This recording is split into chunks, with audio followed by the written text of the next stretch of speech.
ಬೆಳಗಾವಿ ಜನತೆ ಅಥವಾ ಕರ್ನಾಟಕದ ಜನತೆ ಎಲ್ಲರೂ ಪ್ರೀತಿಯನ್ನು ಹಂಚಿಕೊಳ್ಳುವಂಥ ದಿವಸ ಬಂದಿದೆ.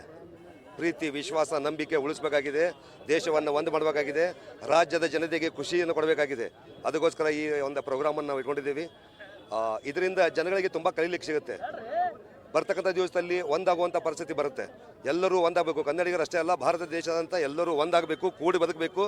ಇದು ನನ್ನ ಉದ್ದೇಶ ಇದೆ. ಅದಕ್ಕೋಸ್ಕರ ಅಂತ ಒಂದು ದೊಡ್ಡ ಪ್ರೋಗ್ರಾಮನ್ನು ಆಯೋಜನೆ ಮಾಡಿದ್ದೀನಿ. ಅದೇ ರೀತಿ ನಮ್ಮ ಕನ್ನಡ ಚಿತ್ರ ನಟರು ನಾವು ಅವರಿಗೆ ಇನ್ವಿಟೇಷನ್ ಕೊಟ್ಟಿವಿ. ಅವರು ಕೂಡ ಬಂದಿದ್ದಾರೆ. ತುಂಬ ಖುಷಿ ಆಗ್ತಾ ಇದೆ. ಅದೇ ರೀತಿ ಪ್ರವೀಣ್ ಶೆಟ್ಟಿ ಅವರು ಕೂಡ ಅವರು ಇದ್ದಾರೆ. ಅದೇ ರೀತಿ ನನ್ನ ಪ್ರೀತಿಯ ತಮ್ಮ ಅಭಿ ತುಂಬ ಚೆನ್ನಾಗಿ ಆರ್ಗನೈಸ್ ಮಾಡಿದ್ದಾನೆ. ಎಲ್ಲ ಇದಕ್ಕೆ ತುಂಬ ಜನ ಸಪೋರ್ಟ್ ಮಾಡಿದ್ದಾರೆ. ಎಲ್ಲ ಕನ್ನಡದ ಪ್ರೇಮಿಗಳಾಗಿರ್ಬೋದು, ನನ್ನ ಸ್ನೇಹಿತರಾಗಿರ್ಬೋದು, ನನ್ನ ಬಳಗ ಆಗಿರ್ಬೋದು, ಎಲ್ಲರೂ ತುಂಬ ಸಪೋರ್ಟ್ ಮಾಡ್ತಾ ಇದ್ದಾರೆ.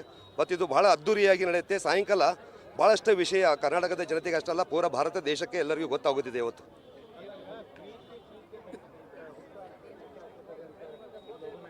ಹೌದು,